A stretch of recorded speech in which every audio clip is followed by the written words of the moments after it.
সম্মানিত বন্ধুগণ, আপনাদের সকলের প্রতি শান্তি। শুরু করছি ঈশার কোরআন পাঠ। সকল প্রশংসা জগৎসমূহের প্রতিপালক আল্লাহর জন্য, সকল পবিত্রতা জগৎসমূহের প্রতিপালক আল্লাহর জন্য। ইলহামদাতা আল্লাহ, আপনি পবিত্র। আমার রব, আমি আপনার আশ্রয় প্রার্থনা করি শয়তানের প্ররোচনা হইতে। আমার রব, আমি আরো আশ্রয় প্রার্থনা করি আমার নিকট উহাদের উপস্থিতি হইতে। দয়াময় পরম দয়ালু আল্লাহর নামে আরম্ভ করিতেছি সূরা বাকারা আয়াত 222 থেকে। 2 নম্বর সূরা বাকারা আয়াত 222। আল্লাহ বলছেন, ওয়াসআলুনাকা আনিল মাহিদ কুল হুয়া আযান ফাতাজিলুন নিসা ফিল মাহিদ ওয়ালা তাকরাবুহুন্না হাত্তা ইয়াতহুরনা ফাইদা তাতাহহারনা ফাতুহুন্না মিন হাইসু আমারাকুমুল্লাহ ইন্নাল্লাহা ইউহিব্বুত তাওয়াবিনা ওয়া ইউহিব্বুল মুতাতাহহিরিন। বাংলা অনুবাদ, ইসলামিক ফাউন্ডেশন। লোকে তোমাকে রজস্রাব সম্বন্ধে জিজ্ঞাসা করে, বলো উহা অশুচি, সুতরাং তোমরা রজস্রাবকালে স্ত্রী সঙ্গম বর্জন করিবে এবং পবিত্র না হওয়া পর্যন্ত স্ত্রী সঙ্গম করিবে না। অতঃপর তাহারা যখন উত্তম রূপে পরিশুদ্ধ হইবে তখন তাহাদের নিকট ঠিক সেইভাবে গমন করিবে যেভাবে আল্লাহ তোমাদেরকে আদেশ দিয়েছেন। নিশ্চয়ই আল্লাহ তওবাকারীকে ভালোবাসেন এবং যাহারা পবিত্র থাকে তাহাদেরকেও ভালোবাসেন। এ হলো এই আয়াতের বাংলা অনুবাদ। এই বাংলা অনুবাদ নিয়ে এখানে আমি একটু কথা বলবো, সেটা হচ্ছে লোকে তোমাকে রজস্রাব সম্বন্ধে জিজ্ঞাসা করে। এই রজস্রাবের আরবিটা হচ্ছে মাহিদ, অর্থাৎ শব্দটা আসছে হায়েজ থেকে। মাহিজ অর্থাৎ তারা তোমাকে স্ত্রীদের রজস্রাব বা পিরিয়ড কাল বা ঋতুস্রাব কাল সম্বন্ধে জিজ্ঞাসা করে। মহিলাদের ঋতুস্রাব সম্বন্ধে জিজ্ঞাসা করে যে সেই সময় স্ত্রীদের কাছে যাওয়া যাবে কিনা, সেই সময় স্ত্রীরা ইবাদত বন্দিগি করতে পারবে কিনা, সেই সময় স্ত্রীরা মানে স্ত্রীরা বলতে স্ত্রী লোক, মহিলা লোক, তারা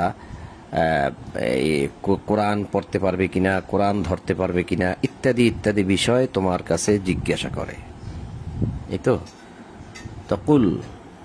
কুল তুমি বলে দাও, বলো উহা অশুচি, হুয়া আযান, হুয়া আজা, আলিফ জবর আ, জালিয়া 2 জবর জান, আজান। তাহলে এই আজান শব্দের অর্থ কি অশুচি? হুয়া মানে উহা বা তা, আজান অশুচি। অশুচি যদি আপনি বাংলা অভিধান খুলেন, বাংলা অভিধানে অশুচির অর্থ দেওয়া হয়েছে অপবিত্র। তো এখানেও লেখছে মানে অশুচি মানে অপবিত্র, বুঝলাম। তা আসলে কি এটা তাই? এই আজান শব্দের অর্থ দ্বারা আল্লাহ কি বুঝাইছেন, এখানে কেন অশুচি শব্দটা আসলো সেটা একটু দেখব এই সূরারই 263 নম্বর আয়াত থেকে। যে আজান শব্দ ওখানেও আছে, কিন্তু সেই যে আজান শব্দ আছে, আজান শব্দ দ্বারা কি বোঝানো হয়েছে, এই যে আমি বের করেছি, কওলুম মারুফু ওয়া মাগফিরাতুন খায়রুম মিন সাদাকাতিন ইয়াতবাউহা আযা। এই যে আজান, আলিফ জবর আ, জালিয়া 2 জবর জান, আজান। তো এই আজান শব্দের এই যে আজান, আজান শব্দের অর্থ এখানে কি দেওয়া হয়েছে? কষ্ট। কষ্ট এখানে দেওয়া হয়েছে কষ্ট। যে দানের পর কষ্ট দেওয়া হয় তাহা অপেক্ষা ভালো কথা ও ক্ষমা শ্রেয় আল্লাহ অভাবমুক্ত পরম সহনশীল। তাহলে এখানে কষ্ট দেওয়া হয়েছে আজান শব্দের অর্থ আজান। আজান থামলে হয় আজা, একালি পরিমাণ টান দিয়ে আজা, তার মানে কষ্ট। তাহলে ওই যে এখানে যেখানে প্রশ্ন আসছে যে লোকে তোমাকে জিজ্ঞাসা করে, লোকে তোমাকে রজস্রাব সম্বন্ধে জিজ্ঞাসা করে, বলো উহা কষ্ট। তাহলে কি অশুচি হবে নাকি কষ্ট হবে? আমরা কি বিষয়গুলো ভাবতে পারি নাকি না? উহা কি অশুচি নাকি কষ্ট? আসলে কি পিরিয়ড কালের সময়টা কি মহিলাদের জন্য কষ্টকর সময় নয়? আমার জীবনে আমি এত কষ্ট দেখেছি যে তারা একদম বেহুশের মতো হয়ে যায়। কেউ কেউ মোটামুটি মানিয়ে নেয়, কেউ কেউ খুবই বেশি কষ্টের মধ্যে থাকে। আরো অনেক আয়াত থেকে আমরা দেখতে পারবো, কারণ এই আজান শব্দটা আল কোরআনে বহু জায়গায় আছে। আরো একটা জায়গা থেকে দেখি,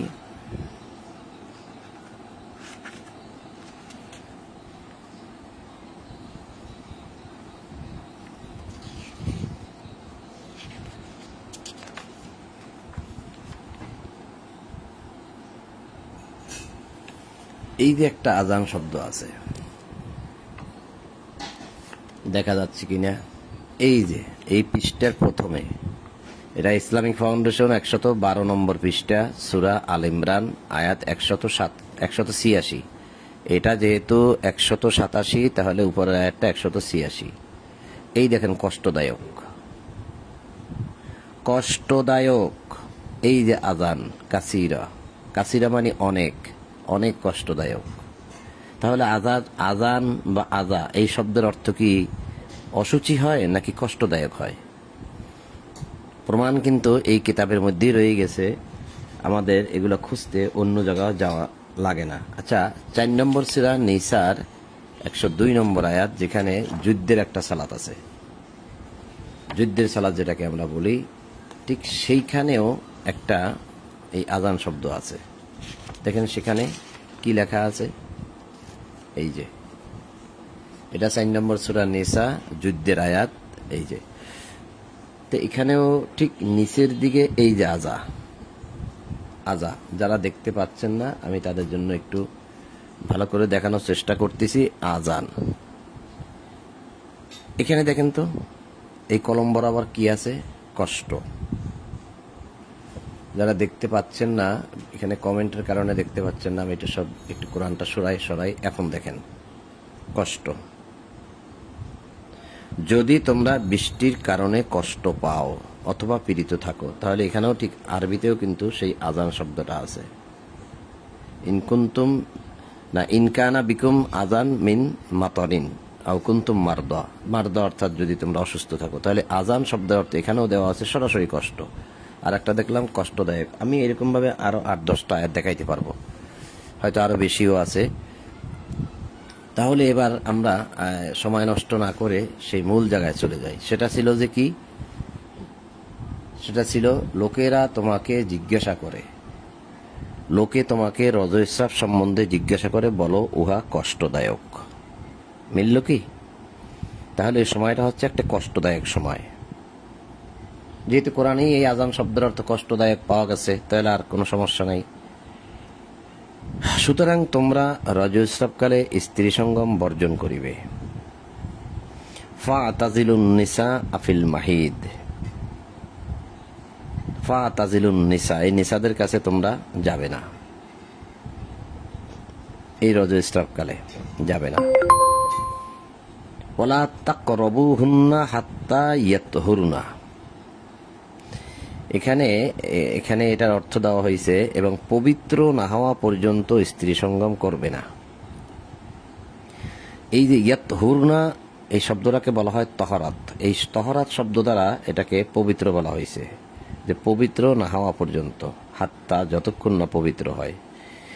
আসলে এইটা, আর এখানে ওয়ালা তাকরাবুহুন্না মানে নিকটবর্তী হবে না, হুন্নাদের মানে স্ত্রী লোকদের নিকটবর্তী হবে না, হাত্তা ইয়াতহুরনা, যতক্ষণ না তারা পবিত্র হয়। আচ্ছা, এই পবিত্র শব্দটা এখানে যায় কিনা, কারণ এই তহরাত শব্দ দ্বারা কিন্তু প্রায় জায়গায় পবিত্রই লেখা হচ্ছে, কিন্তু আমার কাছে কেমন যেন এটা মনে হচ্ছে যে যতক্ষণ না তারা ওই বিষয় থেকে মুক্ত হয় ততক্ষণ পর্যন্ত তোমরা তাদের কাছে যাবে না। মোট কথা, যতক্ষণ না তারা মুক্ত হয় ততক্ষণ তাকরাবুহুন্না, নিকটবর্তী হবে না তাদের, যতক্ষণ না ওই যে মাহিদ থেকে নিরাপদ না হয়, ঋতুস্রাব থেকে যতক্ষণ পর্যন্ত না তারা মুক্ত হয় ততক্ষণ যাবে না। কারণ যদি আমি এখানে এই পবিত্র শব্দটাই নেই, তাহলে পবিত্র বলতে কি, ওই জিনিসটা চলে গেলে কি সে পবিত্র হয়ে গেল? গোসল করলেই কি মানুষ পবিত্র হয়ে যায়?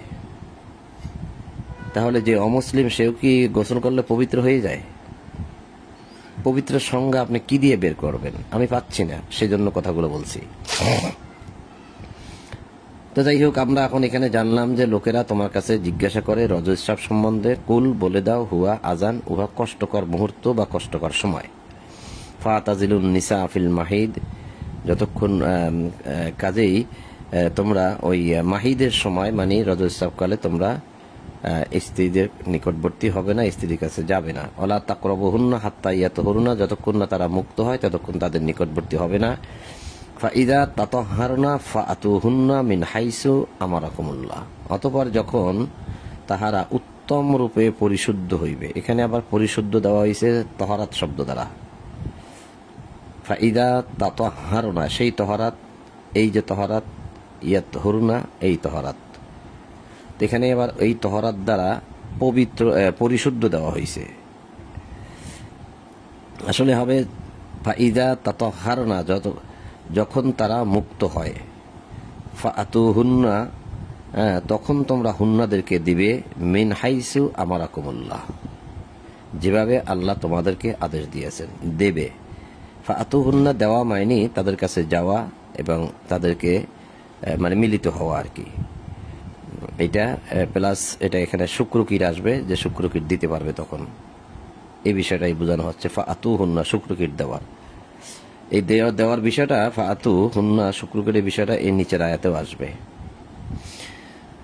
আমারাকুমুল্লাহ। তার মানে যখন তারা ওই বিষয় থেকে মুক্ত হয়ে গেল তখন তোমরা তাদেরকে দিতে পারবে মিন হাইসু আমারাকুমুল্লাহ, যেভাবে আল্লাহ তোমাদেরকে আদেশ দিয়েছেন। ইন্নাল্লাহা ইউহিব্বুত তাওয়াবিনা, যারা ওই সমস্ত বিষয় থেকে দূরে থাকে মানে ফিরে থাকে, তাওয়াবিনা ফিরে থাকে, ওই ইউহিব্বুল মুতাতাহহিরিন, এবং যারা মুক্ত থাকে, ইন্নাল্লাহা ইউহিব্বু, আল্লাহ তাদেরকে ভালোবাসেন। তো এই বিষয়টা আমার কাছে এরকম ভাবেই আসলো, বুঝে আসলো। তা বাংলা অনুবাদটা আপনাদেরকে একবার আমি পড়ে শোনাইছি। এবার এই আয়াতগুলার কিছু কিছু অর্থ যেটা আমার কাছে মনে হয়েছে এরকমই হওয়া কথা, সেরকমই আমি আপনাদেরকে শোনালাম। এখন যদি কেউ আপনি মনে করেন যে না আমি সঠিক বলিনি, তাহলে আমার কথা আপনি ডাস্টবিনে ফেলে দেবেন। এখানে যেভাবে আছে আপনি সেখানে সেরকম ভাবে নিলেই হবে, এই ছিল কথা। তো এবার হচ্ছে 223 নম্বর আয়াত, নিসাউকুম হারসুল্লাকুম ফাআতু হারসাকুম আন্না শিইতুম ওয়াকদ্দিমু লিআনফুসিকুম ওয়াত্তাকুল্লাহ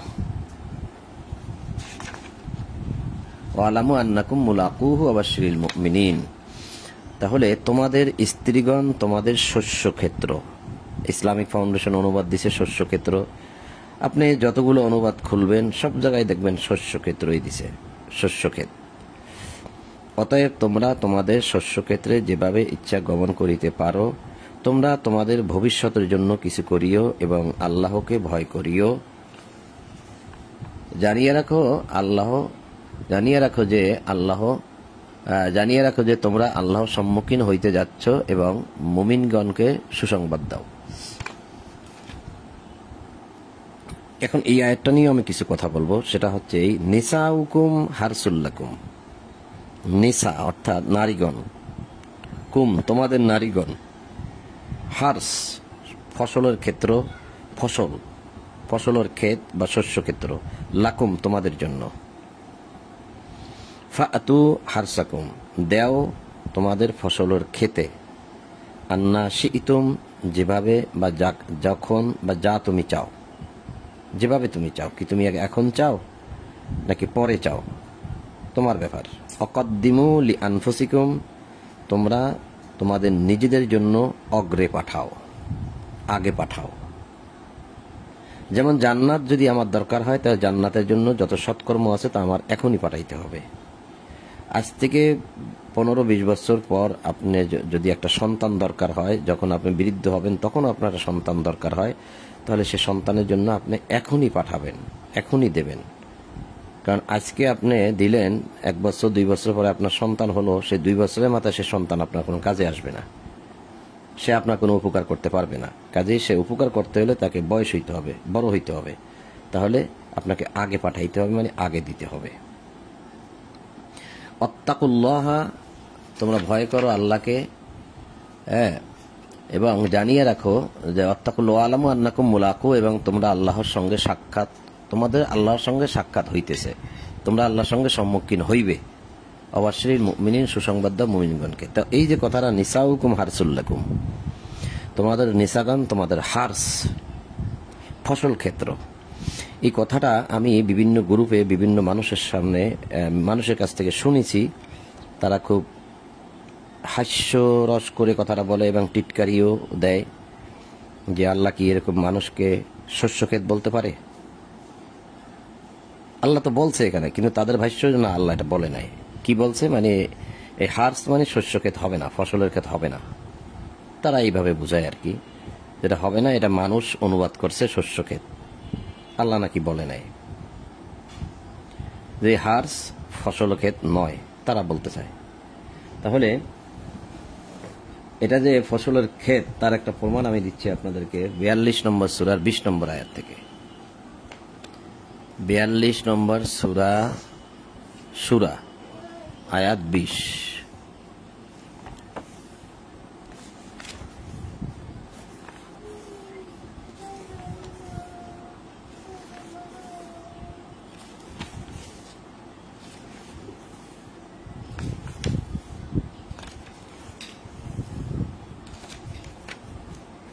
দেখুন তো,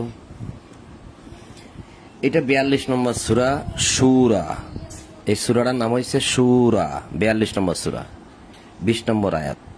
আল্লাহ বলছেন, যে কেহ আখিরাতের ফসল, এই দেখেন ফসল কামনা করে, তাহার জন্য আমি তাহার ফসল বর্ধিত করি, মানে বাড়িয়ে দেই। তাহলে এই ফসল শব্দটা এখানে কয়বার পেলাম? 2 বার। আবার খেয়াল করেন, যে কেহ আখিরাতের ফসল কামনা করে, তাহার জন্য আমি তাহার ফসল বর্ধিত করি, মানে বাড়িয়ে দেই। এবং যে কেহ দুনিয়ার ফসল, আরো একবার ফসল শব্দটা আসছে, তাহলে 3 বার। যে কেউ দুনিয়ার ফসল কামনা করে, আমি তাহাকে উহারই কিছু দেই, আখেরাতে তাহার জন্য কিছুই থাকিবে না। তাহলে এই একটা ফসল শব্দ, এই একটা ফসল শব্দ, এই একটা ফসল শব্দ, 3টা ফসল শব্দ এখানে। এবার আরবিতে 3 বার হার্স আছে কিনা আমরা একটু দেখব। এখানেই 3 বার হার্স দেখেন, মানকানা ইউরিদু হার্স। যদি মানকানা ইউরিদু মানে ইরাদা করে বা ইচ্ছা করে, কামনা করে, চায়, হার্স। যদি কেউ চায়, হার্স মানে ফসল, কিসের ফসল? আখিরাত। মানকানা ইউরিদু হারসাল আখিরা, আখিরাতের ফসল যদি কেউ চায়, হ্যাঁ, নাজিদ লাহু ফি হারসিহি, আবার হার্স, এই একটা হার্স, এই একটা হার্স। তাহলে আল্লাহ বলতেছেন যে আমি তার ফসল বাড়িয়ে দেই, জিয়াদা করি। নাজিদ লাহু মানে জিয়াদা করে দিই, বাড়িয়ে দেই, যেটা এখানে লাগছে বর্ধিত করি। তার মানে দুনিয়ার যদি কেউ, আখেরাতের ফসল হার্স যদি কেউ চায়, আল্লাহ তা বাড়িয়ে দেন। ফি হারসিহি, তার ফসল তিনি বাড়িয়ে দেন। তাহলে এই একটা হার্স, এই একটা হার্স। অমান কানা ইউরিদু হারসাদ দুনিয়া, যদি কেউ দুনিয়ায় হার্স চায়, মানে দুনিয়ার ফসল চায়, নুতিহি মিনহা, তাহলে আমি তার থেকে তাকে কিছু দেই। ওমা লাহু ফিল আখিরাতে মিন নাসিব, আখিরাতে তার নসিবে কিছুই থাকবে না। আখিরাতে তার নসিবে, এই যে মিন নাসিব, তার নসিবে, তার ভাগ্যে বা তার জন্য কিছুই থাকবে না। তাহলে এবার দেখেন, মানকানা ইউরিদু হারসাল আখিরা, হার্স একবার হার্স, নাজিদ লাহু ফি হারসিহি আরেকবার হার্স, ওমান কানা ইউরিদুল হারসাদ দুনিয়া আরেকবার হার্স। 3 বার হার্স শব্দ এখানে উল্লেখ করা হয়েছে। ঠিক তদ্রূপ এখানে বাংলায়ও 3 বার ফসল শব্দটা উল্লেখ করা হয়েছে। যে কেহ আখিরাতের ফসল কামনা করে, তাহার জন্য আমি তাহার ফসল বর্ধিত করি, মানে বাড়িয়ে দেই। এবং যে কেহ দুনিয়ার ফসল কামনা করে, আমি তাহাকে উহার কিছু দেই, আখিরাতে তাহার জন্য কিছুই থাকিবে না। আখিরাতে মিন নাসিব, তার নসিবে কিছুই থাকবে না। তাহলে এই আয়াত প্রমাণ করে, এরকম আরো আয়াত আছে অনেক জায়গায়, যে লাভ কি, 1-2টা আয়াত দেখেই তো আমরা বুঝতে পারি যে এই আয়াত প্রমাণ করে যে আরবিতে 3 বার হার্স শব্দ আছে, বাংলায় 3 বার ফসল শব্দ আছে। তাহলে আমরা সেই মূল জায়গায় ফিরে যাই। এখন এখান থেকে প্রমাণটা নিয়ে মূল জায়গায় ফিরে যাচ্ছি। সেটা কি? আল্লাহ এখানে বললেন, কি বললেন? নিসাউকুম হারসুল্লাকুম, তোমাদের নিসাগান তোমাদের ফসলের ক্ষেতের মতো, লাকুম তোমাদের জন্য ফসলের ক্ষেত, ফাতু দেও, হারসাকুম তোমরা তোমাদের ফসলের খেতে দেও, আন্না শিইতুম যেভাবে তুমি চাও। কথাটা খেয়াল রাখতে হবে, আমি কিন্তু বানিয়ে বলছি না, এখানে যেভাবে আছে সেভাবেই বলছি। এখানেও বলছে যে তোমাদের স্ত্রীগণ তোমাদের শস্য ক্ষেত্র, মানে ফসলের ক্ষেত, অতএব তোমরা তোমাদের শস্য ক্ষেত্রে যেভাবে ইচ্ছা গমন করিতে পারো বলছে এখানে। অর্থাৎ এখানে দেও বলছে ফাতু, আর এখানে বলছে গমন করো, মানে যাও, তার কাছে যাও। এখানে দেখছে অকদ্দিমু লি আনফুসিকুম, অর্থাৎ এই ফসল ক্ষেত্রে যদি আপনি বীজ বপন করেন তাহলে আপনি ফসল পান। ঠিক আপনি ফাতু হারসাকুম আন্না শিইতুম, তোমরা তোমাদের ফসলের ক্ষেতে বীজ বপন করো। অর্থাৎ এখানে হচ্ছে শুক্র কীট যদি তুমি দাও তাহলে তুমি ফসল পাবে, অর্থাৎ তুমি সন্তান পাবে। তা সন্তান আপনি 20 বছর পরে আপনার কাজে আসবে, সেই সন্তান আপনি এখন প্রস্তুত করবেন, এখন দেবেন। এটা আল্লাহ বুঝাচ্ছে যে অকদ্দিমু, তোমরা আগে পাঠাও, আগে দিয়ে দাও, তাহলে ভবিষ্যতে তোমাদের জন্য উপকার হবে। লিআনফুসিকুম, তোমাদের নিজেদের জন্য তোমরা আগে পাঠাও। কিন্তু এটার অনুবাদ হয়েছে এখানে যে তোমরা তোমাদের ভবিষ্যতের জন্য কিছু করিও। কিছু শব্দটা তো এখানে নাই, আর কিছু করিও এই শব্দটাও এখানে নাই। তো এই যে অনুবাদ যে তোমরা তোমাদের ভবিষ্যতের জন্য কিছু করিও, এর দ্বারা বোঝা যায় যে মানুষ কিছু ভবিষ্যতের জন্য টাকা পয়সা জমা করবে। অনেক মানুষ কিন্তু এটাই মনে করে নিয়েছেন এবং আমাকে বলেছেন যে আমরা তো মনে করছিলাম যে ভবিষ্যতের জন্য কিছু টাকা পয়সা জমা করতে বলছে আল্লাহ, কিন্তু না। অকদ্দিমু, আগে পাঠাও। লিআনফুসিকুম, তোমরা তোমাদের নিজেদের জন্য আগে পাঠাও। অত্তাকুল্লাহ, ভয় করতে হবে আল্লাহকে, কারণ ভয়ের একটা বিষয় আছে এখানে। কারণ ভয়টা আমি এখানে যেটা আমার অনুভব, আমার অনুভূতি যেটা, সেটা আমি শেয়ার করব এখানে। সেটা হচ্ছে তোমরা ভয় করো, জানিয়ে রাখো যে তোমরা আল্লাহর সম্মুখীন হইতে যাচ্ছ। এই যে মোলাকু, আল্লাহর সাথে তোমাদের মোলাকাত হবে। তা যদি মোলাকাত হয়, জানিয়ে রাখো, তাহলে কিন্তু যে ফসলের ক্ষেত যেখানে, সে ছাড়া আপনি ভিন্ন পথে কিন্তু আপনার বীজ বপন করতে পারেন না। এইটা আপনি আমার কাছে বুঝে আসছে এভাবে, যেটা আপনি খেয়াল রাখতে হবে। কারণ এখানে এ বিষয়ে প্রচুর প্রশ্ন আমি শুনেছি, তা অনেক মানুষ অনেক কথা বলেছে, হাস্যকর কথাও আমি শুনেছি। তো সেগুলো আর বলছি না। এগুলো বলি কই থেকে হয়তো আপনারা ভাববেন যে এগুলো বলি কেন, যেভাবে আছে সেভাবে পড়ে গেল হয় না। এগুলো নিয়ে কিন্তু প্রচুর আলোচনা হচ্ছে এখন। শত শত মানুষ, হাজার হাজার মানুষ আলোচনা করতেছে, তাদের সাথে আমি থাকি, দেখি, আলোচনা শুনি। তাই আমার কাছে এই কথাগুলা বুঝে আসতেছে যে তারা বিভিন্নভাবে অর্থগুলা অন্যদিকে নিয়ে যায়, যার কারণে আসল অর্থটা আর প্রকাশ হয় না। তাই যে আল্লাহ বলছেন যে জানিয়ে রাখিও যে তোমরা আল্লাহর সম্মুখীন হইতে যাইতেছ এবং মুমিনগণকে সুসংবাদ দাও।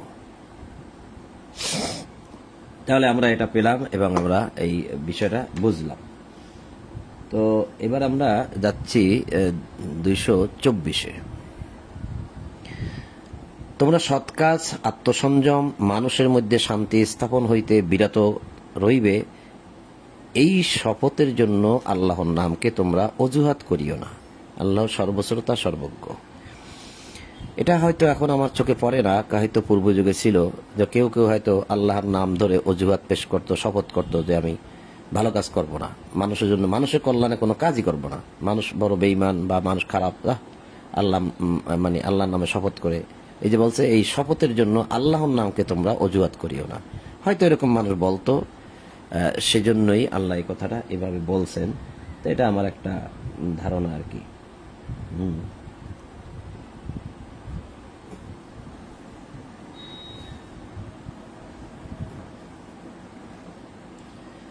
আচ্ছা, এবার যাচ্ছি আমরা 225 নম্বর আয়াতে। আল্লাহ বলছে তোমাদের অর্থহীন শপথের জন্য আল্লাহ তোমাদেরকে দায়ী করবেন না, কিন্তু তিনি তোমাদের অন্তরের সংকল্পের জন্য দায়ী করবেন। আল্লাহ ক্ষমাপরায়ণ, ধৈর্যশীল। এখন অর্থহীন শপথ কাকে বলে? বলছেন আল্লাহ যে তোমাদের অর্থহীন শপথের জন্য আল্লাহ তোমাদেরকে দায়ী করবেন না। লা ইউআখিযুকুমুল্লাহু বিল্লাগবি ফি আইমানিকুম ওয়ালাকিন ইউআখিযুকুম বিমা কাসাবাত কুলুবুকুম আল্লাহু গফুরুর হালিম। লা ইউআখিযুকুমুল্লাহ, ধরবেন না আল্লাহ, বিল্লাগবি, লাগু। এই যে লাগু, অর্থহীন শপথ, অনর্থক শপথ, অবান্তর শপথ, অহিতুক শপথ, অহিতুক, এই লাগু শব্দটা কিন্তু অনেক জায়গায় আছে।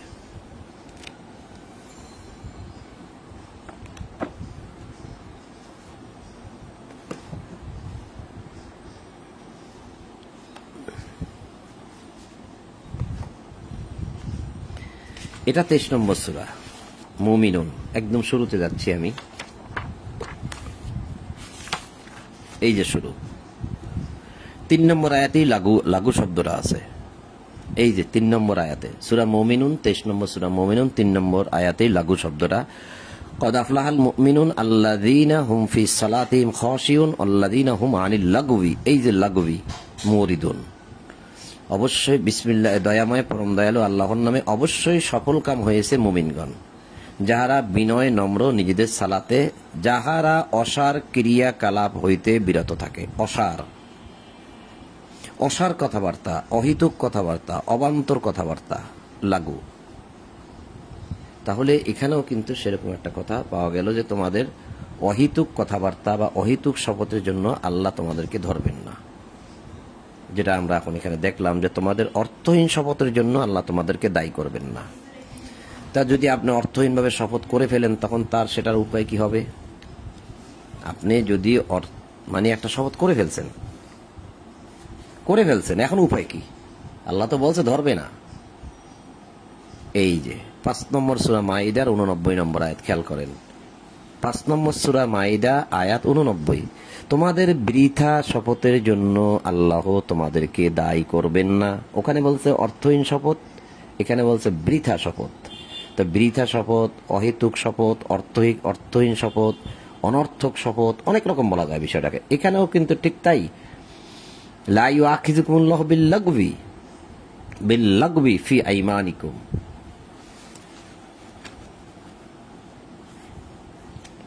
আর এখানে দেখেছি আমরা লা ইউআখিযুকুমুল্লাহু বিল্লাগবি ফি আইমানিকুম ওয়ালাকিন ইউআখিযুকুম বিমা কাসাবাত কুলুবুকুম। তো লা ইউআখিযুকুমুল্লাহু বিল্লাগবি ফি আইমানিকুম, ঠিক এখানে যান, লা ইউআখিযুকুমুল্লাহু বিল্লাগবি ফি আইমানিকুম ওয়ালাকিন ইউআখিযুকুম বিমা আক্কাদতুমুল আইমান। তো এখানেও বাংলা অনুবাদ কিন্তু তোমাদের বৃথা শপথের জন্য আল্লাহ তোমাদেরকে দায়ী করবেন না। এখন আপনি একটা বৃথা শপথ করে ফেললেন, অহিতুক শপথ বা অনর্থক একটা শপথ করে ফেললেন। যেমন আপনি বললেন যে আমি তোমাকে ঘরে রাখবই না, যাও তুমি চলে যাও, কিন্তু এটা আপনার অন্তরের কথা না। আপনি কাউকে বললেন যে না আমার ঘরে তোমাকে আমি উঠাবো না, হয়তো শাসনের ক্ষেত্রে, রাগের ক্ষেত্রে আপনি বললেন, কিন্তু এটা আপনার অন্তরের কথা না। তার মানে এটা বৃথা শপথ, বৃথা কথা, অনর্থক কথা, অহিতুক কথা। আল্লাহ বুঝাচ্ছেন যে এই জাতীয় কথাবার্তা তোমরা যে বলে ফেলো, এর জন্য আমি তোমাদেরকে দায়ী করব না। লা ইউআখিযুকুমুল্লাহ, আমি গ্রহণ করব না তোমাদের এই জাতীয় কথা বা ধরব না। কিন্তু যেসব শপথ তোমরা ইচ্ছাকৃতভাবে করো সেই সকলের জন্য তিনি তোমাদেরকে দায়ী করবেন। অর্থাৎ মনের গভীর থেকে, মনের সংকল্প থেকে যখন আপনি একটা শপথ করবেন যে আমি এটা করবই, সেটা যদি আপনি পালন না করেন তাহলে সেটার জন্য আল্লাহ আপনাকে ধরবে, আমাকে ধরবে। আর সেটা যদি আপনি করে ফেলেন তাহলে সেটা পালন করতেই হবে। আর যদি পালন না করেন তার জন্য কাফফারার ব্যবস্থা আছে। সেটা এখন আল্লাহ বলতেছেন, অতঃপর ইহার কাফফারা 10 জন দরিদ্রকে মধ্যম ধরনের আহার্য দান করা। বোঝা গেল কি? অহিতুক বলে ফেলছেন, অনার্থক বলে ফেলছেন। কারোর সাথে কথাবার্তা ক্ষেত্রে অনেক কিছুই বলে ফেলি আমরা, রাগ হয়ে বলি, রহস্য করে বলি, মস্কারি করে বলি। আল্লাহ বলছে ওগুলো আমি ধরি না।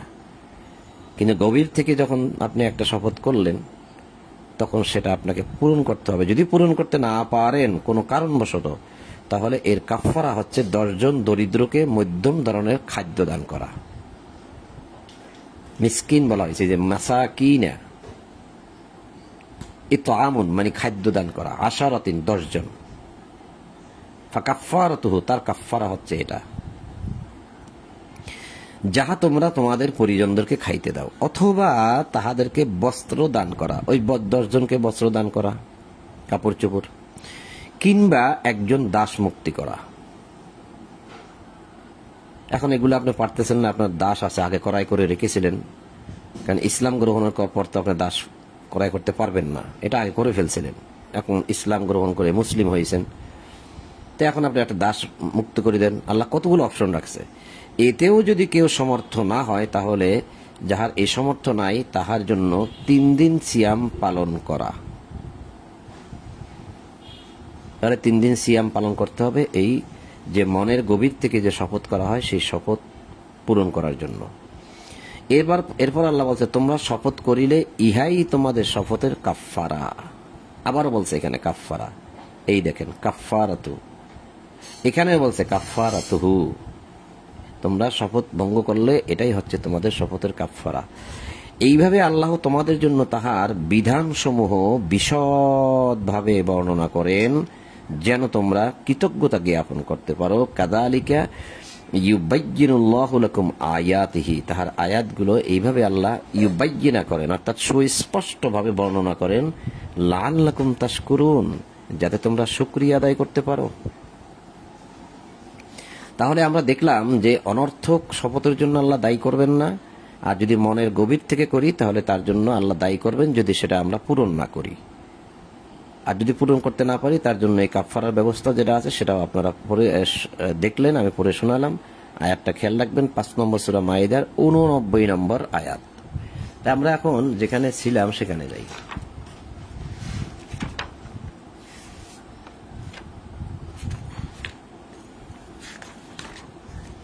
আমরা ছিলাম এখানে সূরা বাকারার 25 নম্বর আয়াতে ছিলাম।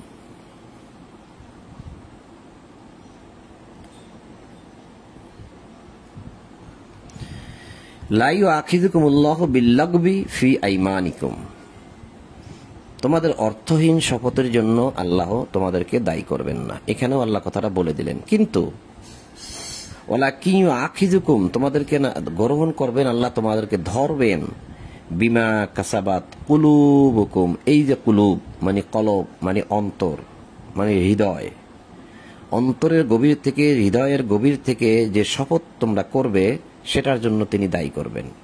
সেটা যদি পালন করি ভালো, আর পালন না করলে দায়ী করবেন। সেটা পালন না করলে কি করতে হবে? আমাদের কাফফারা দিতে হবে, তাও দেখে আসলাম। কিন্তু তিনি তোমাদের অন্তরের সংকল্পের জন্য দায়ী করবেন। আল্লাহ ক্ষমাপরায়ণ ধৈর্যশীল। আবার বলে দিচ্ছেন যে আমি কিন্তু ক্ষমাপরায়ণ, তুমি করে ফেলছো, তুমি যদি কাফফারা আদায় করো আমি তোমাকে ক্ষমা করে দেব, আমি ধৈর্যশীল। আল্লাহ নিজেই হালিম, হালিম ধৈর্যশীল দিছে, মানে হালিম অর্থাৎ সহিষ্ণু, নরম, ধৈর্যশীল। এবার বলতেছেন আল্লাহ এই অর্থহীন শপথের সাথে মিলিয়ে বলতেছেন, যাহারা স্ত্রীর সাথে সঙ্গত না হওয়ার শপথ করে তাহারা 4 মাস অপেক্ষা করবে। বিষয়টা কি? লিল্লাযীনা ইয়াউলুনা মিন নিসাইহিম তারাব্বুসু আরবাআতি আশহুর, আরবাআতি মানে 4, আশহুর মানে মাস, 4 মাস। ইয়াউলুনা মিন নিসাইহিম, যারা তাদের স্ত্রীদের সঙ্গে মিলিত হবে না, এক বিছানায় থাকবে না, এরকম একটা শপথ করে। তারাব্বুসু, তারা অপেক্ষা করবে বা দেখতে থাকবে, নিজেদেরকে নিজেরা দেখতে থাকবে। কয়দিন? আরবাআতি আশহুর, 4টি মাস। তাহলে এই যে ইরাদা, এই যে সঙ্গত না হওয়ার একটা শপথ, এখানে কিন্তু শপথ লেখছে যে যারা স্ত্রীর সঙ্গে সঙ্গত হবে না, বিছানায় যাবে না, শপথ করে। তাহলে এই শপথ আর এই শপথ এক জায়গায় আনেন। যদি আপনি অনর্থকভাবে বলে ফেলেন তো ভালো, আল্লাহ ধরবে না। কিন্তু আপনি মনে মনে কল্পনা করলেন, এরাদা করলেন, লোকজন ডাকলেন, সাক্ষী উপস্থাপন করে বললেন যে আমি তার কাছে যাব না, তাকে রাখবো না, তার বিছানায় যাব না। আল্লাহ বলছে ঠিক আছে, তুমি যখন অন্তরের গভীর থেকে কথা এরকম ভাবে শপথ করেছো, তুমি তার কাছে যাবে না, তাহলে তুমি এখন থেকে 4টি মাস, আরবাআতি আশহুর, 4 মাস অপেক্ষা করতে হবে তোমাকে। তুমি তার কাছে যাবে না, তার সাথে মিলিত হবে না বা তাকে রাখবে না, 4 মাস অপেক্ষা করো। যদি তুমি 4 মাস অপেক্ষা করতে পারো তাহলে বোঝা যাবে হ্যাঁ তুমি তোমার শপথ পূর্ণ করলে। আর যদি 4 মাস অপেক্ষা করতেই পারো তাহলে আর সে তোমার জন্য বৈধ হবে না। আল্লাহ বলতেছেন এখানে দেখবেন, এখন যাহারা স্ত্রীর সঙ্গে সঙ্গত না হওয়ার শপথ করে তাহারা 4 মাস অপেক্ষা করবে, অতঃপর যদি তাহারা প্রত্যাগত হয় তবে নিশ্চয়ই আল্লাহ ক্ষমাশীল পরম দয়ালু। অর্থাৎ যদি আপনি এই 4 মাসের মধ্যে আপনার এই শপথকে আপনি ভঙ্গ করেন যে না আমি বলে ফেলছিলাম কিন্তু আমি তার কাছে যাব, 4 মাস এখনো পুরো হয়নি, আল্লাহ বলছে তাহলে আল্লাহ ক্ষমা করে দেবে। এই যে ক্ষমাশীল পরম দয়ালু। সেক্ষেত্রে আপনার কি করতে হবে? একদম সহজ, ওই যে কাফফারার ব্যাপারটা আছে ওইটা আপনি পূরণ করে দিবেন। 4 মাস শপথ করছিলেন, 4 মাসের মধ্যে তার কাছে মানে তার কাছে যাবেন না, 4 মাস তো অপেক্ষা করতে হবে। এখন তার কাছে গিয়েছেন, তার শপথ ভঙ্গ করেছেন, তাহলে কাফফারা আদায় করলে হয়ে গেল, যে কাফফারা আমি আপনাদেরকে দেখাইলাম। আল্লাহ আপনাকে ক্ষমা করে দেবে। আর যদি তাহারা তালাক দেওয়ার সংকল্প করে তবে আল্লাহ তো সর্বশ্রোতা সর্বজ্ঞ, এখানে ক্ষমার কথা বলে নাই। আর যদি সে তালাক মানে বৈবাহিক সম্পর্ক বিচ্ছিন্ন করার ইচ্ছা করে বা সম্পর্ক ছিন্ন করার ইচ্ছা করে বা স্ত্রীকে থেকে দূরে থাকার ইচ্ছা করে বা দূরে রাখার ইচ্ছা করেই, মানে সম্পর্ক ছিন্নই করার যদি ইচ্ছা করে, আল্লাহ বলছেন তাহলে আল্লাহ সর্বশ্রোতা, অর্থাৎ তুমি কি করো না করো আমি সব শুনতেছি। সর্বজ্ঞ মানে সর্বজ্ঞানী, অর্থাৎ এই তুমি কি করো না করো সে বিষয়ে আমার জ্ঞানও আমি জ্ঞানও রাখি। একটু একটু ভয়ের বিষয় এটা। এখানে কিন্তু দেখেন ক্ষমা নাই, গফুর নাই, আলিম নাই, মুমিন নাই, এখানে রহিম নাই, এই যে গফুর রহিম, রহিম নাই, এখানে কিন্তু সর্বশ্রোতা সর্বজ্ঞ সামিউন আলিম। আল্লাহ শুনতেছেন, তুমি কি তাকে রাখবে না রাখবে না, তার কাছে যাবে কি যাবে না। তাহলে আমরা দেখলাম যে অনর্থক যদি ভাবে কেউ শপথ করে সে শপথের জন্য আল্লাহ ধরবে না, কিন্তু মনের গভীর থেকে যখন সে শপথ করবে যে আমি স্ত্রীর কাছে যাব না, আল্লাহ বলছে তাহলে 4 মাস অপেক্ষা করো। বাস 4 মাস যখন অপেক্ষা হয়ে যাবে বাস সে তালাক হয়ে যাবে। এটাই বলছে যদি সে তালাক দেওয়ার সংকল্প করে তবে আল্লাহ তো সর্বশ্রোতা সর্বজ্ঞ।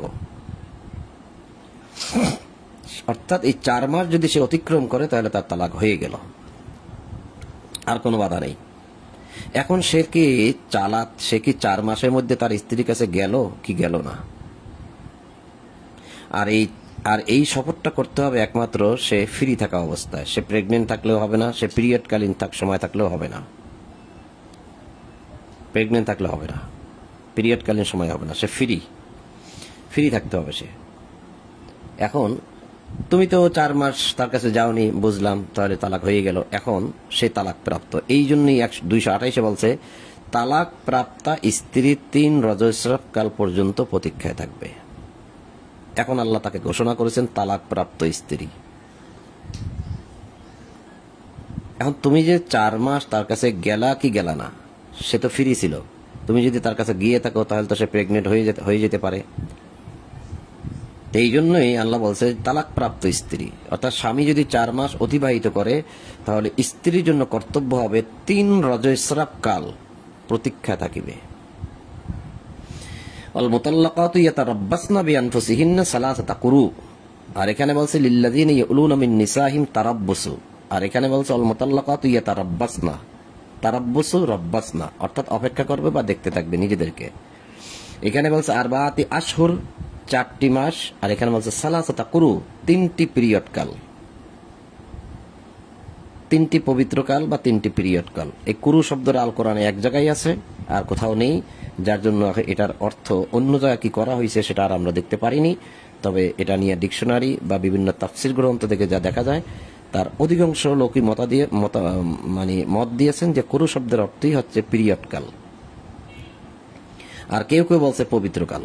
তার মানে পিরিয়ড থেকে যখন সে মুক্ত হয়ে যায় সেটা পবিত্র কাল, অর্থাৎ 3টি পবিত্র কাল সে দেখাবে অথবা 3টি পিরিয়ড কাল সে দেখাবে। অর্থাৎ তালাকপ্রাপ্ত স্ত্রী 3টি পিরিয়ড কাল পর্যন্ত অপেক্ষায় থাকবে, তাকে একটা আলাদা করে রাখতে হবে। সেটা আমরা সূরা তালাকে গেলেই দেখব।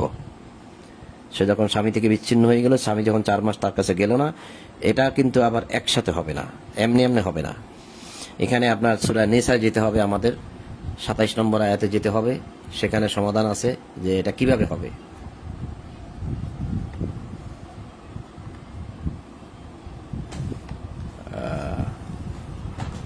127 সম্ভবত।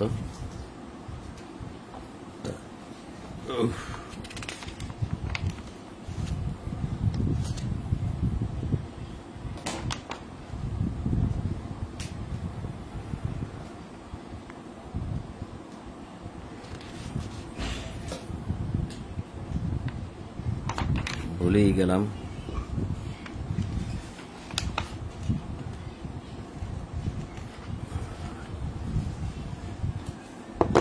আচ্ছা পাবো।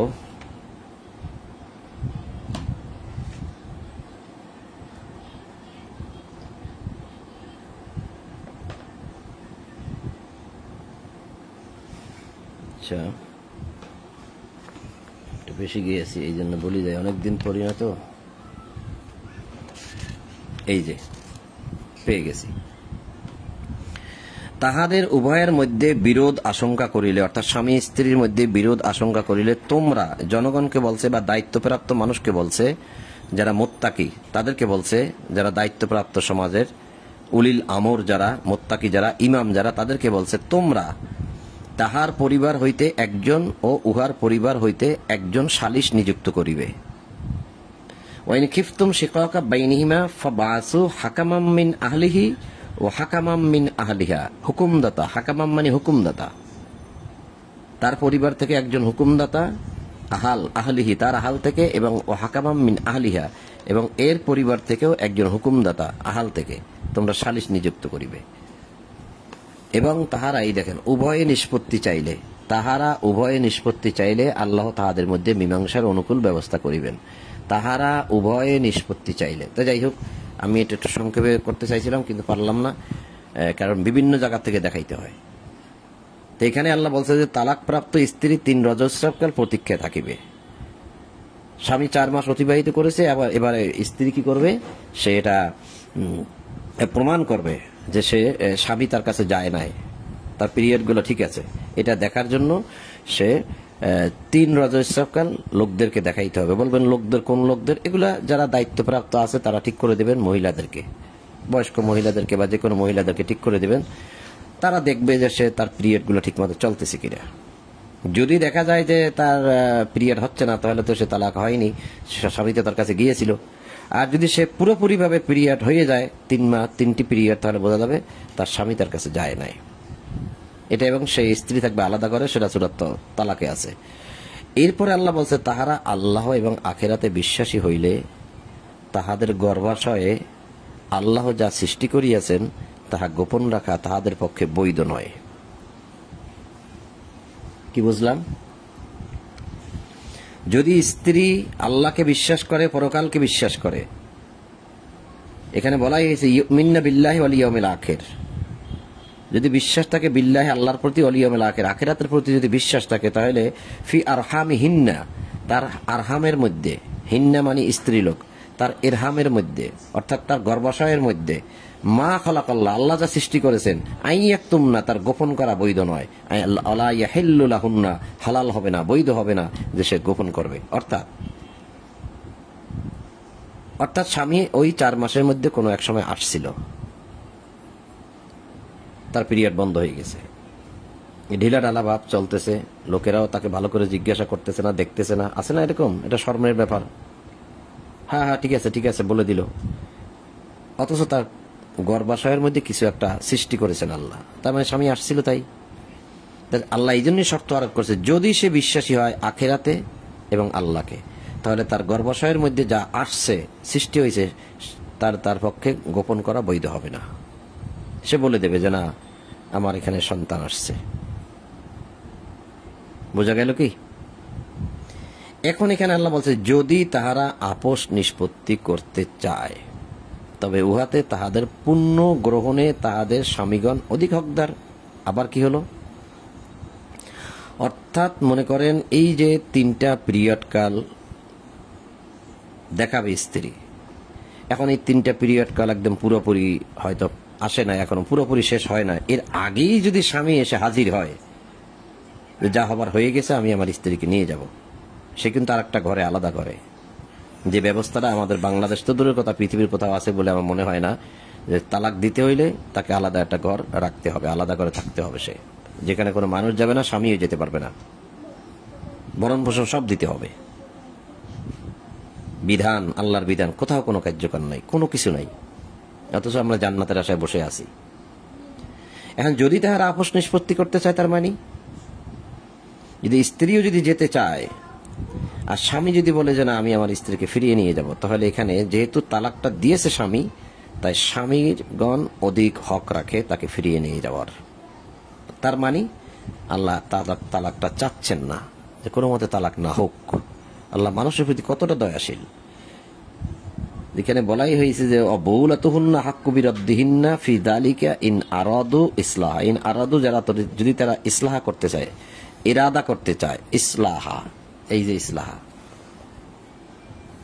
ইসলাহা, তার মানে তারা কোনো আপোষ নিষ্পত্তি করে আবার নিয়ে যেতে চাচ্ছে, ভুল বোঝাবুঝি হয়ে গেছে, তাহলে আল্লাহ বলছে এখানে স্বামীর পুরো হক আছে যে সে নিয়ে যেতে পারবে, স্ত্রী সেখানে বাধা দিতে পারবে না। কারণ এখানে আল্লাহ বলছে, একদম সরাসরি বলছে যে ফিরত বৌলাতুহুন্না আহাক্কু, এই যে আহাক্কু, এই আহাক্কু শব্দের অর্থ হয়েছে যে মানে হক রয়েছে তাদের, বিরোধহীন না স্ত্রীদের উপর ফিজালিকাই নারদ ইসলাহা, যে ইসলাহ করে মীমাংসা করে সমাধান করে সে তার স্বামী তাকে ফিরিয়ে নিয়ে যাবে। এখানে বলাই হয়েছে স্বামীগণ অধিক হকদার, অধিক হক রাখে। আবার আল্লাহ বুঝিয়ে দিচ্ছে যে নারীদের তেমনি ন্যায়সঙ্গত অধিকার আছে, যেমন আছে তাহাদের উপর পুরুষদের। কি বুঝলাম এটা দিয়া? ওলাহুন্না মিসলুল্লাযী আলাইহিন্না বিল মারুফ ওয়ালির রিজালি আলাইহিন্না দারাজা। ওলাহুন্না, হুন্না স্ত্রী লোকদের উপরে, মিসলুল্লাযীনা আলাইহিন্না বিল মারুফ, ন্যায়সঙ্গতভাবে নারীদের একটা অধিকার আছে, সে যাবে কি যাবে না। কিন্তু ওয়ালির রিজাল, পুরুষের জন্য আলাইহিন্না দারাজা, দারাজাতুন, এটা এক বচন, অর্থাৎ স্ত্রী যতটুকু মর্যাদা আছে স্বামীর ততটুকু মর্যাদা আছে একে অপরের উপর, কিন্তু দারাজাতুন, একটি মর্যাদা স্বামীর জন্য বেশি রাখা হয়েছে। এই মর্যাদার খাতিরে, এই মর্যাদার অধিকারে সে তাকে ফিরিয়ে নিয়ে যেতে পারবে, বাধ্য। আল্লাহ বলছেন, বুঝাই দিচ্ছেন যে দুজনেরই মর্যাদা আছে দুজনের উপর, কিন্তু দারাজাতুন, একটি মর্যাদা স্বামীর জন্য বেশি। এই কারণে, সালামু আলাইকুম, বসো, এই কারণে স্বামী এটা ফিরিয়ে নিয়ে যেতে পারবে। তো এটা আমরা আরো এক জায়গা থেকে একটু দেখে আসি, সামান্য একটুখানি দেখাবো। এটা একদম মানে সূরা নিসার 34 নম্বর আয়াত পরে আসছি আমরা, হয়তো আমাদের খেয়াল থাকে না সবসময় সবকিছু। এই যে কি বলছে আল্লাহ এখানে, আর রিজালু কাওয়ামুনা আলান নিসা, নিসাদের উপর পুরুষগণ প্রতিষ্ঠিত বা দাঁড়িয়ে থাকবে বা দণ্ডায়মান, অর্থাৎ কর্তা। আর রিজাল কাওয়ামুনা আলান নিসা, নিসাদের উপর, নারীদের উপর পুরুষেরা ক্ষমতাবান বা কর্তৃত্বশীল। কাওয়ামুন, একদম প্রতিষ্ঠিত, নারীরা রেজালের উপরে প্রতিষ্ঠিত থাকবে। রেজাল মানে পুরুষ, রেজালের উপরে প্রতিষ্ঠিত থাকবে নারীগণ, অর্থাৎ পুরুষ নারীর কর্তা। এক কথা এখানে বুঝাই দিয়েছে যে পুরুষ নারীর কর্তা, নারীকে সে চালাবে। কাওয়ামুন দেখাই দিলাম আমি, যেহেতু পুরুষের একটা অধিকার আছে সেটা। তখন এখানে আল্লাহ বুঝাই দিলেন যে ইচ্ছা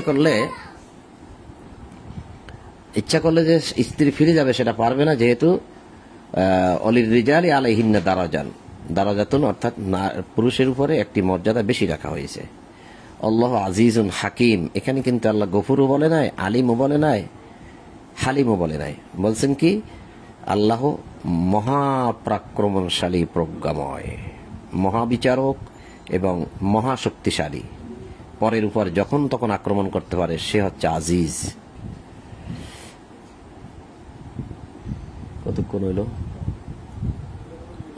1 ঘন্টা তো হয় নাই না, আর একটু পড়িতে হলে এই আয়াতটা পড়ি। এখন এখানে পড়া তো আর বড় কথা না, পড়ে যাইতে পারি, যেমন সকালবেলা পড়ে গেছি, ব্যাখ্যা বিশ্লেষণ কিছুই করিনি, ঘুম ঘুম ভাব ছিল এই জন্য। তো আমরা এখানে দেখলাম যে অর্থহীন শপথের জন্য আল্লাহ দায়ী করবেন না, কিন্তু স্ত্রীকে তালাক দেওয়ার জন্য শপথ করলে সেটা পূরণ করতে হবে, তা না হলে সে দায়ী হবে। এবং দেখলাম যে 4 মাস অপেক্ষা করবে, এই 4 মাসের মধ্যে সে আবার ফিরিয়ে নিয়ে যেতেও পারে, তাহলে সে কি করবে, কাফারা দেবে, সেটাও দেখলাম।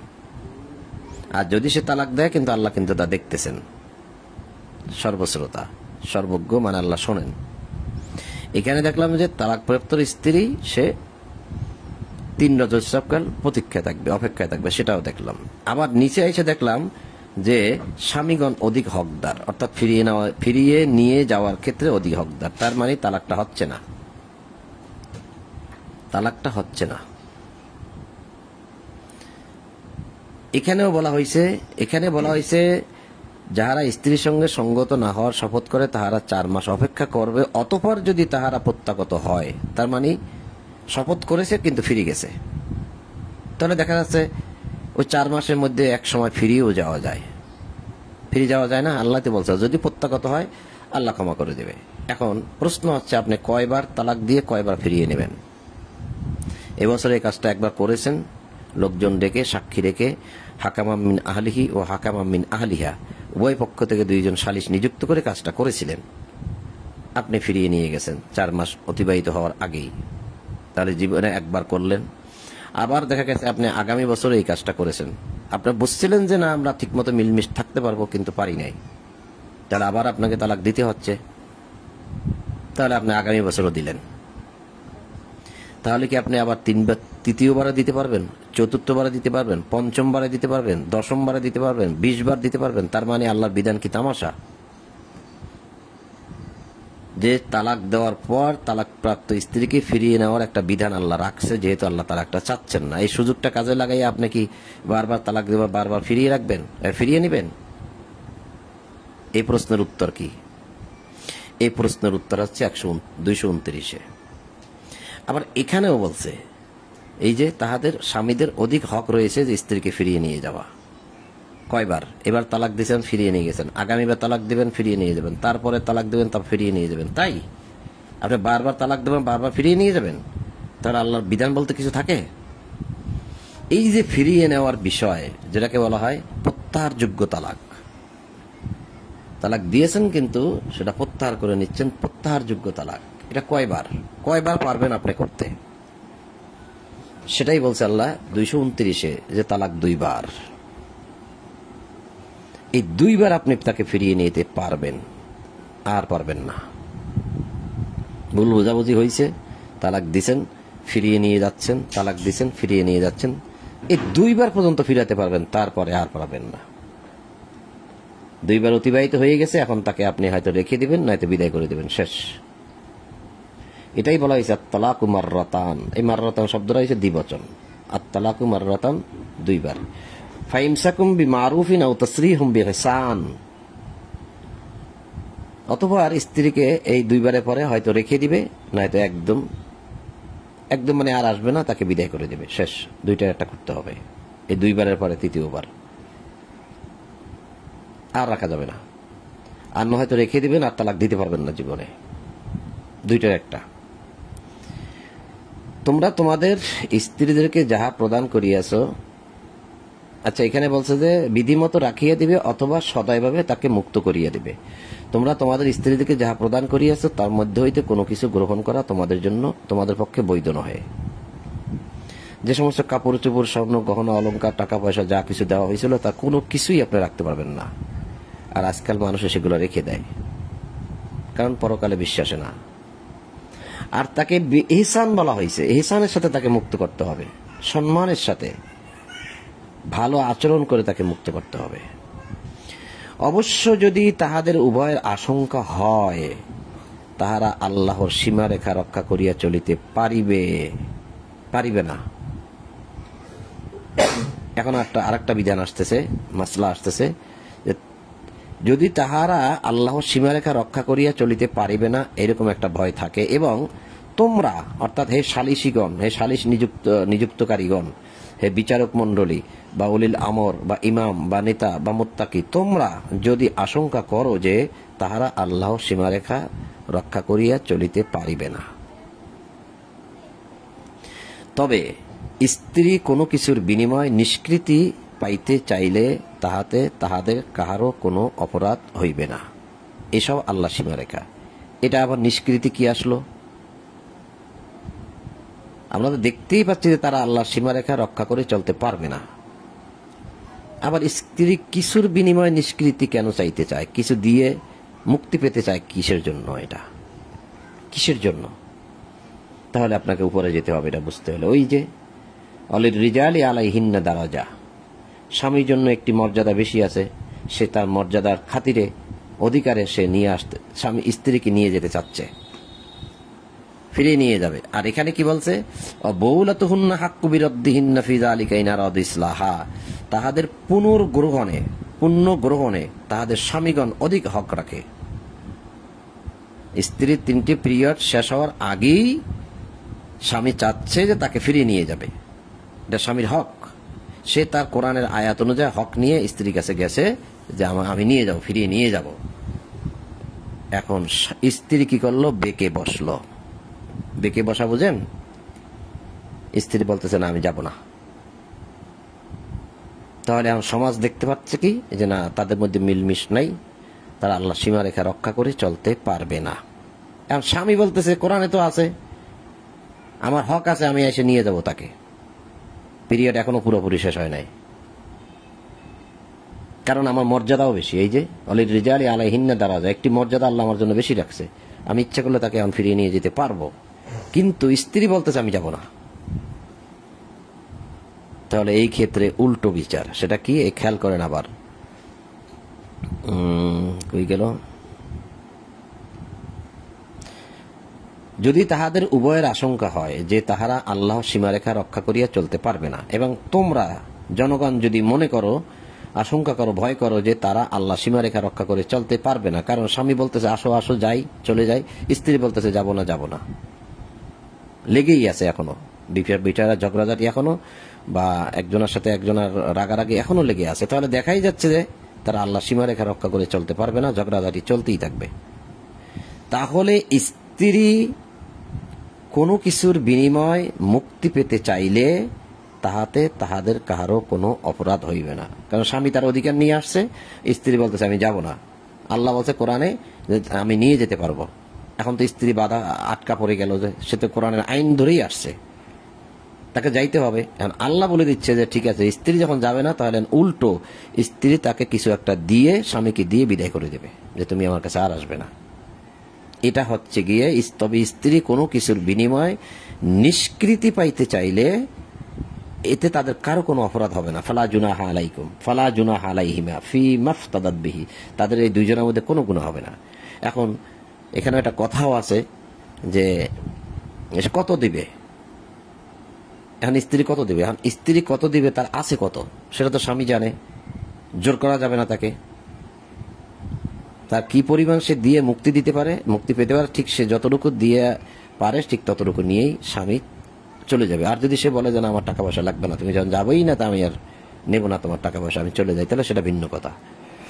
খেয়াল করেন কথাগুলো, আল্লাহ কি বলছে যে এইসব আল্লাহ সীমারেখা, এখানে বলছে হুদুদুল্লাহ অমাইয়াতা আদা তিলকা হুদুদুল্লাহ, ওইসব আল্লাহ সীমারেখা। অমাইয়াতা আদা হুদুদ আল্লাহ ফাউলাইকা হুমুজ জালিমুন, তোমরা উহা লঙ্ঘন করিও না, আর যাহারা আল্লাহ সীমারেখা লঙ্ঘন করে তারাই হবে জালিম।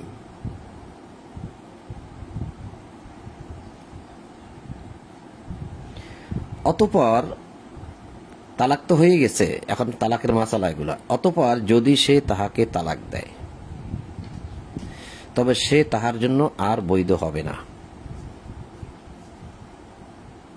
অর্থাৎ স্ত্রীকে আপনি তালাক দিছেন, কয় তালাক দিছেন, এই আয়াত ধরতে হবে আপনাকে, দুইবার। দুইবার দিয়ে তাকে দুইবার আপনি ফেরত নিছেন, তাই না? এবার তিনবারে বারে যদি আপনি তাকে তালাক দেন, এটা হচ্ছে অতঃপর। ফাইন, তবে, সুতরাং যদি তাল্লাকাহা, তাকে তালাক দেয়, ফালা তাহিল্লু লাহু, সে তার জন্য আর বৈধ হবে না, হালাল হবে না, তাহিল্লু হালাল হবে না। দুইবার দিছেন, দুইবার ফিরিয়ে আনছেন, তিনবারে পর আর আপনার জন্য সে বৈধ নয়। তবে বৈধ আছে, সেটা বলতেছে এখন আল্লাহ। কিভাবে বৈধ আছে? যে পর্যন্ত সে অন্য স্বামীর সঙ্গে সঙ্গত না হইবে। দুইবার হয়ে গেছে, আপনি তাকে একদম কমপ্লিট বিদায় করে দিচ্ছেন, এখন আর সে বৈধ না। তবে সে যদি বিধান অনুযায়ী কোনো স্বামীর ঘর করে, ওই স্ত্রী, সে যে পর্যন্ত সে অন্য স্বামীর সঙ্গে সঙ্গত না হইবে, বিধান অনুযায়ী সে কোনো একটা পুরুষ তাকে বিবাহ করলো, সে তার ঘর করলো, সঙ্গত হইল, তার সাথে সম্পর্ক হইল, হওয়ার পরে অতঃপর সে যদি তাহাকে তালাক দেয়, ওই ব্যক্তি তালাক দেয়, তার মানে কি, তালাকটা কিন্তু সহজ না। ওই ব্যক্তি তালাক দিতে হলে তাকে 4 মাস অতিবাহিত হতে হবে, আর এই স্ত্রীর জন্য আবার 3 পিরিয়ড কাল অতিবাহিত হইতে হবে। আগের স্বামী থেকে দুইবার হয়ে গেল, এখন নতুন কোন স্বামী যদি তাকে বিয়ে করে, বিয়ে করার পর তার সাথে সঙ্গত হয়, সঙ্গত হওয়ার পর যদি 4 মাস এবং 3 পিরিয়ড কাল, প্রায় 7 মাসের কাছাকাছি যদি সময় অতিবাহিত করতে পারে, তালাক দেয় যদি, আর তাহারা উভয়ে মনে করে যে এখন আল্লাহ সীমারেখা রক্ষা করতে সমর্থ হইবে, তার মানে আগে পারে নাই, এখন পারবে, তবে তাহাদের পুনর্মিলনে কাহারও কোনো অপরাধ হইবে না। এখানে বিবাহ শব্দটা নাই, নিকা শব্দটা এই জায়গার মধ্যে নাই, কারণ নিকা তো আগেই হয়ে গেছে, তার শাস্তি হয়ে গেছে, দুইবার তালাক হয়ে গেছে, আর এক জায়গায় বিবাহ হয়েছে। সেখানে ওই লোক আবার 4 মাস 3 পিরিয়ড অতিবাহিত করে তালাক, ও সেখান থেকেও তালাক হয়ে গেছে। তার কত বিবাহ আর কত তালাক। এই জন্যই আমার কাছে মনে হয়েছে যে এখানে আল্লাহর ফাইন তাল্লাকাহা ফালা জুনাহা আলাইহিমা আন ইয়াতারাজা ইন জান্না আন ইউকিমা হুদুদাল্লাহ, এখানে নিকাহ শব্দটা আল্লাহর ব্যবহার করেননি, কিন্তু উপরে নিকাহ শব্দ আছে। এই যে অন্য স্বামী যদি তাকে বিবাহ করে, ফাইন তাল্লাকাহা ফালা তাহিল্লু লাহু বাদু হাত্তা তানকিহা জাওজান গায়রা, এই গায়রা মানে অন্য কোন জাওজ, মানে অন্য কোন স্বামী, তানকিহা তাকে নিকাহ করে, তাকে বিবাহ করে। কোন কারণবশত ফাইন তাল্লাকাহা, সেও আবার তাকে তালাক দিল। তা তালাক দেওয়া তো চারটেখানি কথা নয়, তালাক দিলে 4 মাস আর 3 পিরিয়ড অতিবাহিত হইতে হবে। ফালা জুনাহা আলাইহিমা ইন ইয়াতারাজা ইন জান্না আন ইউকিমা হুদুদাল্লাহ, তাহলে তাদের পুনর্মিলনে আর কোনো বাধা নাই। সমাজ কি করেছে, এই বিষয়টাকে সামনে নিয়ে আসছে। কিভাবে? যে তুমি রাগের মাথায় স্ত্রীকে তালাক দিয়েছ, এখন এক লোককে ঠিক করে যে তুমি তাকে বিয়ে করো, খবরদার আমার স্ত্রীর কাছে তুই যাবি না, এমনি মুখে মুখে বিয়ে কর, বিয়ে করে সাইডা দে, আমি তাকে আবার নিয়ে যাব, যেটাকে সমাজ বলে হিল্লা বিয়া। কিন্তু কত বড় কথা এখানে, যে সে তালাক দিছে, সে কোন তালাক প্রাপ্ত স্ত্রী, যে তালাক সে স্বামীর কাছ থেকে আগেও 2 বার পেয়েছিল, সেই স্ত্রী। আর তালাক মাররাতান, তালাক 2 বার, ওই স্ত্রীর জন্য এই বিধানটা। আর আপনি বিবাহ করেছেন, আপনি আপনার স্ত্রীকে তালাক দিয়ে দিয়েছেন, ভুলে হোক আর যেরকম হোক তালাক দিয়ে দিয়েছেন, তার জন্য এই বিধান নয় যে তাকে হিল্লা বিয়ে পড়াইতে হবে। এটা 2 বার তালাক হয়ে যাওয়ার পরের বিষয়। ওই স্ত্রী যদি অন্য একজনের কাছে ঘর করে, সে যদি ওই 4 মাস অপেক্ষা করে তালাক দেয়, তাহলে সে পূর্বের স্বামীর কাছে আবার যেতে পারবে, এর আগে নয়। এগুলি আল্লাহর বিধান। জ্ঞানী সম্প্রদায়ের জন্য ইহা স্পষ্টভাবে আল্লাহ বর্ণনা করেন।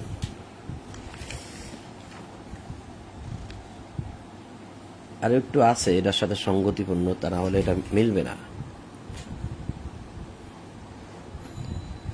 সেটা কি আবার? যখন তোমরা স্ত্রীদেরকে তালাক দাও এবং তাহারা ইদ্যত পূর্তির নিকটবর্তী হয়, তখন তোমরা হয় যথাবিধি তাদেরকে রেখে দিবে, না হয় যথাবিধি তাকে মুক্ত করে দিবে, কিন্তু তাহাদের ক্ষতি করিয়া সীমালঙ্ঘনের উদ্দেশ্যে তাহাদেরকে তোমরা আটকাইয়া রাখিও না। ওই যে আলাদা একটা ঘরে রাখতে হবে। যে এরূপ করিবে সে নিজের প্রতি জুলুম করিবে, এবং তোমরা আল্লাহর বিধানকে ঠাট্টা তামাশায় পরিণত করিও না। ওয়ালা তাত্তাখিযু আয়াতিল্লাহি হুজুয়া মানে ঠাট্টা তামাশার বস্তু করিও না তোমরা আল্লাহর আয়াতকে। ওয়ালা তাত্তাখিযু আয়াতিল্লাহ মানে আল্লাহর আয়াতকে তোমরা ঠাট্টা বিদ্রুপের পাত্র করিও না, এবং তোমাদের প্রতি আল্লাহর নিয়ামত, কিতাব এবং হিকমত যাহা তোমাদের প্রতি আল্লাহ অবতীর্ণ করেছেন, যার দ্বারা তোমাদেরকে উপদেশ দেন, তাহা স্মরণ করো। তোমরা আল্লাহকে ভয় করো এবং জানিয়ে রাখো যে নিশ্চয়ই আল্লাহ সর্ববিষয় প্রজ্ঞাময়। এটা কিন্তু প্রথম ধাঁচের কথা। প্রথম ধাঁচ বুঝছেন? একদম প্রথমের কথাটাই আল্লাহ বা পিছনে নিয়ে আসছেন, যে কেউ হঠাৎ করে তার স্ত্রীকে তালাক দেবে, তো ঠিক আছে 4 মাস অতিবাহিত করো। এই যে তাহারা ইদ্যত পূর্তির নিকটবর্তী হয়ে যায়, মানে ওই 4 মাস অতিক্রম করার পর স্ত্রীর জন্য যে 3টি পিরিয়ড, সে 3টা পিরিয়ডের নিকটবর্তী হয়ে গেল একদম। তখন কথাবার্তার মাধ্যমে তার যা দেনা পাওনা আছে সবকিছু দিয়ে তখন তোমরা হয় তাকে যথাবিধি তাহাদেরকে রাখিয়ে দিবে, যেহেতু একদম ইদ্যত পূর্তির নিকটবর্তী, ইদ্যত পার হয়ে যায় নাই, এই সময় ইচ্ছা করলে তুমি রেখে দিতে পারো। আর যেহেতু ইদ্যত মানে সময় 3 পিরিয়ড একদম পুরোপুরি হয়ে যাচ্ছে, তাহলে তুমি যদি রাখতে না চাও, তাহলে যথাবিধি অথবা বিধি মতো মুক্ত করে দিবে, কিন্তু তাদেরকে আটকিয়ে রেখে সীমালঙ্ঘন করবে না, ক্ষতি করবে না। এইটা হচ্ছে সেই সময়ের কথা, একদম মানে নতুন তালাক। 232 বলছে, তোমরা যখন এটাও কিন্তু আবার নতুন, একদম নতুন বলতে কি, যারা একদম প্রথমবার তালাক দিচ্ছে তাদের কথা এখানে। তোমরা যখন স্ত্রীদিকে তালাক দাও এবং তাহারা তাহাদের ইদ্যতকাল পূর্ণ করে, তাহারা তাহাদের কি ইদ্যতকাল পূর্ণ করে? ওই যে 3টা পিরিয়ড পূর্ণ করে, তাহারা যদি বিধি মতো পরস্পর সম্মত হয়, মানে কি এটা ইদ্যতকাল পূর্তি হয়ে গেছে, সে 3টি পিরিয়ড একদম পুরোপুরি ভাবে পালন করে ফেলছে, তাহলে আর এখন এই স্ত্রী তার জন্য আর বৈধ না। খেয়াল করেছেন কথাটা, যে আপনি 4 মাস অতিবাহিত করে তাকে তালাক দিয়েছিলেন, আর তার জন্য ছিল 3টি পিরিয়ড, সে এটা পুরোপুরি পালন করে ফেলছে। তাহারা যদি এখন বিধিমতো পরস্পর সম্মত হয় যে আবার বিয়ে করবে, কারণ এটা পুরোপুরি বাদ হয়ে গেছে, তাহলে এখন যদি নতুন করে বিয়ে করতে চায়, তবে স্ত্রীগণ নিজেদের স্বামীদেরকে বিবাহ করিতে চাইলে তোমরা তাহাদেরকে বাধা দিও না। আছে সমাজে, আমাদের সমাজে কি আছে এটা, যে পুরোপুরি ভাবে তালাক হয়ে গেল, স্বামী তাকে তালাক দিয়েছিল, একদম কমপ্লিট সারাসারি হয়ে গেছে। এখন স্ত্রী যদি চায় তাহলে স্বামীদেরকে বিবাহ করিবে। এই যে স্বামীদেরকে বিবাহ করিবে, সমাজকে বলছে তোমরা তাহাদেরকে বাধা দিও না। দেখেন, আল্লাহ তালাক মোড়ে চাচ্ছেনই না, তালাক হয়ে যাক এটা আল্লাহ কোনো মতেই চায় না। তালাক হয়ে গেছে কমপ্লিট, স্বামী 4 মাস দেখাইছে, স্ত্রী 3টি পিরিয়ড কাল একদম কমপ্লিট করে ফেলছে। এখন হয়তো কয়েকটা দিন অতিবাহিত হয়েছে, বা 2-5 মাস অতিবাহিত হয়েছে, বা 1 বছর অতিবাহিত হয়েছে, বা 1 দিন অতিবাহিত হয়েছে। আল্লাহ বলতেছে তবে স্ত্রীগণ নিজেদের স্বামীদেরকে বিবাহ করিতে চাইলে তোমরা তাদেরকে বাধা দিও না। ইহা দ্বারা তোমাদের মধ্যে যে কেহ আল্লাহ ও আখেরাতে ঈমান রাখে তাদেরকে উপদেশ দেওয়া হচ্ছে। যালিকা ইউআযুবিহি, আযুবিহি মানে উপদেশ দেওয়া হচ্ছে, ওয়াজ করা হচ্ছে তাকে। মান কানা মিনকুম ইউমিনু বিল্লাহি ওয়াল ইয়াউমিল আখির, যারা বিশ্বাস রাখে, মিনকুম তোমাদের মধ্যে, ইউমিনু বিশ্বাস রাখে, বিল্লাহি আল্লাহর প্রতি, ওয়াল ইয়াউমিল আখির এবং আখিরাতের প্রতি যারা বিশ্বাস করে, তাদেরকেও ইউআযুবিহি ওয়াজ করা হচ্ছে তাদের জন্য, উপদেশ দেওয়া হচ্ছে তাদের জন্য। যালিকুম আসকালাকুম ওয়া আতহার, এটা হচ্ছে তোমাদের জন্য একটা শুদ্ধতম ব্যবস্থা, ওয়া আতহার এবং মুক্ত হওয়ার জন্য একটা উত্তম ব্যবস্থা। হয়তো তুমি রাখবে, না তুমি মুক্ত করবে, রাখলেও তুমি শুদ্ধ, না রাখলেও তুমি শুদ্ধ। ও আতহার, এবং তোমরা যদি তাকে না রাখো, মুক্ত হওয়ারও একটা ব্যবস্থা, সুন্দর একটা ব্যবস্থা। আল্লাহু ইয়ালামু ওয়া আনতুম লা তা'লামুন। ইহা তোমাদের জন্য শুদ্ধতম ও পবিত্রতম। পবিত্র লেখছে ও আতহার, যালিকুম আসকালাকুম ও আতহার, অর্থাৎ আসকালাকুম লেখছে যে এখানে শুদ্ধ, আর ও আতহার, তহার শব্দ দ্বারা এখানে দেওয়া হয়েছে পবিত্রতম, মানে এটা হয়েছে মুক্ত হওয়ার একটা ভালো উত্তম পদ্ধতি, মুক্ত স্বামী স্ত্রী। যাক, আল্লাহ জানেন, তোমরা জানো না। তো সম্মানিত বন্ধুগণ, এই তালাক প্রসঙ্গে যে কথাগুলো ছিল, এবং হার্স স্ত্রীগণ ফসল ক্ষেত্র, আর হচ্ছে আরেকটা বিষয় ছিল যে নিসা ইয়াসআলুনাকা আনিল মাহিদ, যেখানে 22 থেকে আমরা শুরু করছি, সূরা বাকারার 222 থেকে রজস্রাব সম্বন্ধে। তো সেখান থেকে শুরু করে, যদিও এখানে রুকুটা শেষ হয়েছে 231-এ, তারপরে আমি 232 নম্বর আয়াতটা পড়েছি এই জন্য যে এটার সাথে এটা সঙ্গতিপূর্ণ। তারা যে রুকুটা এখানে দিছে, এখানে না দিয়ে এখানে দেওয়া দরকার ছিল। এখন এখানে আরো তালাকের মাসালা আছে, যে যদি সে তার মানে এখন বাচ্চা আছে, স্তন্যপান করাইতে হবে, টাকা পয়সা কে দেবে, এগুলো সে পূর্ণ 2 বছর, এই যে পূর্ণ 2 বছর সে দুধ পান করাইতে পারবে, স্বামীকে টাকা পয়সা দিতে হবে, তাকেও জোর করা যাবে না, তার যতটুকু আছে ততটুকু সে দেবে, ইত্যাদি ইত্যাদি অনেক কথা আছে এখানে। তো মূল আলোচনাটা এখানে চলে গেছে। আর একটা আলোচনা আছে সূরা তালাকে, 65 নম্বর সূরা তালাকেও এই বিষয়ে কিছু কথা আছে। তা সম্মানিত উপস্থিতি, সূরা বাকারার 231 নম্বর আয়াত পর্যন্ত আমরা পাঠ করলাম। আজ এই পর্যন্তই। আপনাদের সকলের প্রতি শান্তি, সালামুন আলাইকুম, এবং সকল প্রশংসা জগৎ সমূহের প্রতিপালক আল্লাহর জন্য। এই বলেই আজ ইশার কোরআন পাঠ এখানেই সমাপ্ত করলাম। আলহামদুলিল্লাহ রাব্বিল আলামিন।